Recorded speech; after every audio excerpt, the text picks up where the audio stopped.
by head coach Kirby Smart from the University of Georgia, who will be available for 50 minutes. Coach, if you would start with a brief opening statement, and we'll open the floor to questions.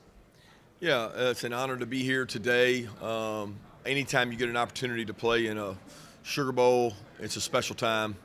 I think it's one of the most historic bowls there is. It's even better when it's part of the CFP. Our guys have been hard at work and preparing for what is a great opponent in Notre Dame. I have a lot of respect for Coach Freeman, his staff. We have intertwined staff. We've gone against each other at different times. I think when you turn on the tape, their play speaks for itself, their physicality, their toughness. I had a lot of respect for their program, and we're excited to be here and very thankful that we get to play in a venue event, a historic game, all the classic Sugar Bowls that I grew up watching. It's always great to be a part of that. So with that, I'll close it out. Thank you, Coach. Members of the media, please wait for the microphone to ask your question. We ask that you identify yourself by your name and media outlet. Please raise your hand. We'll start right here on the right side, second row. Tom Zwiller of Irish Illustrated. Thanks for being here, Coach. I just had a quick question about Notre Dame's physicality. Like, how has it varied since you've played them in the past in 2017, 2019? And would you say that it has like the physicality or the feel of an SEC team at times? Yeah, when we talk about their team, it's in depth, like their backups, their starters, their offensive line, their receiving core, their defensive line. They're big, and that's what it starts with in the SEC. The line of scrimmages have to have size and girth, because you have to take on these teams week in and week out that have great size. Notre Dame's built that way. They're built that way on paper, but then what you see on the tape speaks louder than the paper does. You see how they play. You see the toughness they play with. The linebackers are downhill thumping. The backs are elite. They're built like an SEC team, and I say that as a huge compliment because I think those rosters are some of the most talented in the country, and Notre Dame's built that way, probably more on the side of physicality. We'll go to Ted Lewis here in the right side, front row.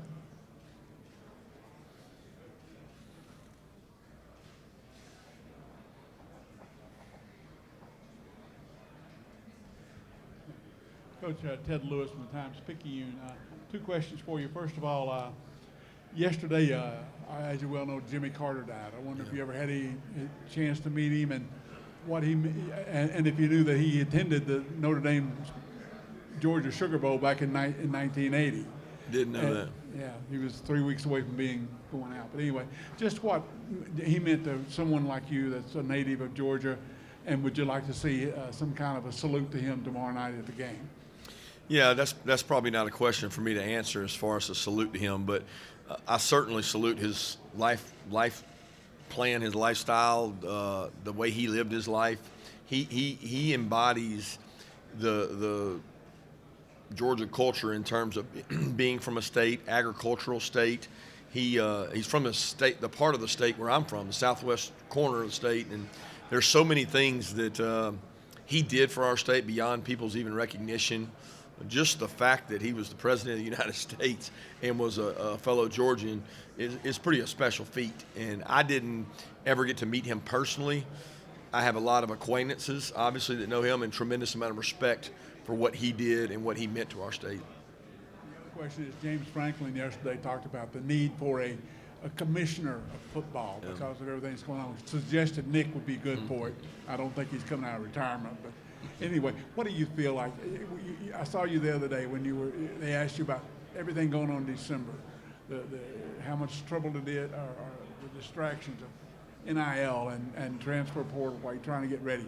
Does college football need a different structure, a commissioner, and maybe something outside of what you have now with conferences calling their own calls?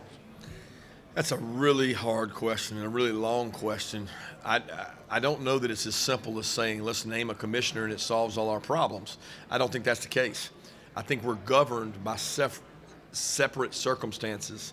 Conferences govern us, NCAA governs us, now we have courts governing us, and nobody is over all of those. I think a commissioner would be a nice thing in theory, but what can they effectively get done if everybody can't agree on something? And Nick would be great. I know he's a huge advocate for college football. He wants to make it better. He's always been a person that believed in leave it better than you found it, and I have a lot of respect for the way he does it. But I'm probably not the guy that can tell you what a commissioner can and can't do in terms of making it a better process for all of us. All right, we're going to go to the left side, front row. Kirby, just very open-ended question, but what makes Gunnar Stockton a good quarterback? Well, I think the number one thing a quarterback has to have is decision-making skill. Number one, he makes really good decisions. Number two thing for a quarterback is accuracy. Not necessarily arm talent, but accuracy. He has accuracy. So decision-making is a skill. Accuracy is a huge skill. Athletic ability and talent probably takes over third. He has those traits. All the intangibles in terms of toughness, character, embody what he was raised on. His dad was a really good football player, played at Georgia Southern. He's been raised around football. He's a coach's son. All the players play harder for him. Do you make the players around you better? Is what you look for in a quarterback. I think he raises the skill level of everybody around him because of who he is. So that's my reason for believing he's a good quarterback. We'll go to the right side, second row. Patrick Garvin with UGAsports.com. Kirby, lots going to be talked about Gunnar leading up to this game, but what have you seen from your backups, Ryan and Jaden Puglisi and Rashada, in the game? And have you recognized one of the two as the number 2 quarterback? They've done a great job. Number one, it makes you realize how close you are to having to go in the game when it's like the next thing. When you're sitting there with a guy between you and the guy, it's different than when you're the guy and you got to be the next guy, and their reps have gone up. So in a weird way, it's been a blessing because I've seen both those kids really accelerate. You'd like to have seen that acceleration without this happening, but they've gotten more reps. They've gotten more important reps. And they're taking all Gunnar's reps because Gunnar's taking all Carson's reps. So I've been very pleased with both those guys, and I think they've embraced the role and understand that it's just a lot more urgent now, and I'm proud of what both of them are doing. We'll stay on the right side, second row. Coach, I was just wondering if you could speak to Bryce Young, number 30 on Notre Dame's defense, and how you prepare for. I can't hear them.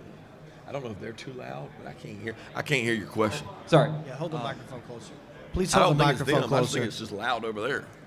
So I was wondering if you could talk about Bryce Young, number 30 on Notre Dame's defense, and how you prepare for such a young player with a unique skill set who can be kind of a game changer on special teams. Yeah, he is an exceptional player. I wasn't aware of him until we watched a little bit of tape on both Indiana and Notre Dame before we knew who we were going to play. And I was like, who is this guy? 30. He is long, he is athletic, he is twitchy. And then while watching the game, he showed up more because it was like he made some flash plays. He's rusher, he's edge. And then when I dug deeper into the special teams, I'm like, this guy is phenomenal on special teams. His reach, his athleticism. I don't know what they list him as, but he looks bigger than he lists as on paper. And just going to be a phenomenal talent. To do what he's done this early in his career just shows you how talented he's going to be. All right, we'll go to the left side, front row. Brandon Marcello, CBSSports.com. Kirby, how familiar are you with Anthony Knapp, the left tackle for Notre Dame, and did you ever be able to recruit him? Because I know he was just right in the backyard at Roswell a few years ago, or a couple of years ago. I missed what you asked in there. You said their left tackle, the kid from Georgia? Yeah, the kid from Georgia. What do you think of him, and did you ever get to recruit him at all? Yeah, number one, he is playing really well, doing a great job. I remember him vividly being on our list and being a guy who's a good football player. I don't know how actively we recruited him because I can't remember what class he came out in. He was last year's class, I guess, yeah. So I remember going by there, and he was getting ready to go to school. And we were actually looking at maybe another kid at their school that just came out this year. And what a good-looking kid he was. And he's playing at a high level for them, doing a great job. I know this. The Georgia high school football programs put out kids all over the country. I was watching last night the Monday night football game. I guess it was Monday night. Maybe it wasn't Monday night, Sunday night. So watching the Falcons game, and I'm like, all right, there's A.J. Terrell making a hit on Chris Rodriguez, a kid from Kentucky and a kid from Clemson hitting each other, trying to make plays, and there's Georgia kids all over that field. The one thing you learn quickly as being the head coach at Georgia is you can't sign them all, and there's a lot of them that you end up missing on. And for a guy to start at freshman, at tackle, is really hard to do. Like probably one of the hardest things to do in football is play offensive line as a freshman, and he's doing it at a high level. All right, we'll stay on the left side, front row. Good morning, Coach. Morning. DJ Jones, Sports Visions. In previous years, we talked about this time of year and how important it was with you developing your players and the younger players. With all the recent changes as far as the portal, NIL, and all of that, how has that affected this part of it as far as the development? Yeah, I don't know how much. I feel like the years that we've had really good development are the years we get more practices. So this year we've gotten, 12, 13 bonus practices. And those are where you develop your roster at. That's where you get like an extra spring practice. So it's almost a multiplier where, all right, I got 2 spring practices for my guys, sometimes for your mid-years, but I get extra practices to get our guys ready. The SEC championship game is an extra week of practice. I don't know that the portal and NIL has had any effect on that development. What affects that development is if more of your guys go in the portal, you got less players to develop. So the guys that are in the transition period, the ones who went in and aren't practicing with their teams, and the ones that are getting ready to come to your team, they're not practicing with you, so they're not getting better. So the people that stay put tend to develop better and get better as they go, and that's kind of been the proof in the pudding for us. We haven't been a huge portal team in terms of taking guys out of it. We like to develop our own roster and grow our own roster from within, but certainly we want to get better each year with somebody from the portal, and we try to do both. We'll go to the right side, second row. Coach Brooks Austin with Sports Illustrated. Both these football teams feature a quarterback whose legs could be a portion of this game, but you run into that, kind of area where you're trying to make sure your starting quarterback survives the football game. How do you go about winning this game using your quarterback's legs while also making sure, hey, we get this guy out of here upright? Yeah, you have to do everything you can. It's win or go home. So there is no measure of, well, I got to be conservative on this, I got to be conservative on that. I mean, is your quarterback a better running back than your running backs? It's the first question.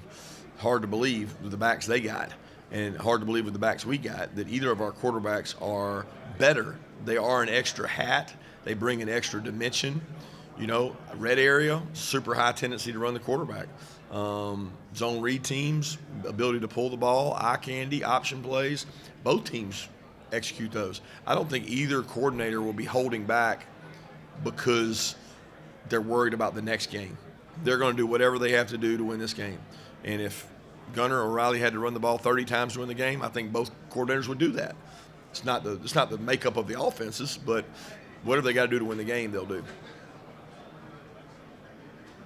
We'll stay on the right side, second row.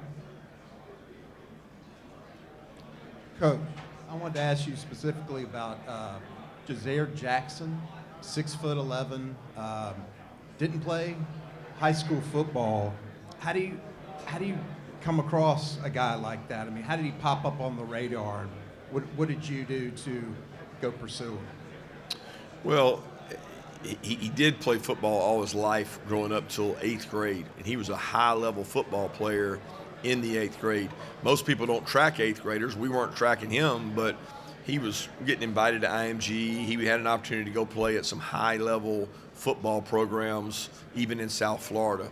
So it wasn't like it was completely new for him, where you find some basketball players that never played football. He played football growing up. He just had a break there where he didn't, and he focused on basketball. But he came to a camp and worked out for us over summer like he did for about 5 schools. We felt like he had a lot of traits you look for. You can't coach size. He had great athleticism. He's had a big curve in terms of physicality, sticking your face in there, learning terms, movements, passing off twists. There's so many things you learn from 9th grade to 12th grade. He's trying to learn all 4 years in a year. And you can't put 4 years into 1 year and just say magically, oh, this guy's ready to go. It doesn't work like that. He is taking strides this year towards getting better. And as long as he continues to take those strides, sky's the limit. But some people think it's just about athleticism and you put a guy out there. There's so much more to playing offensive line than just talent. There's a lot of traits there that he's still working on.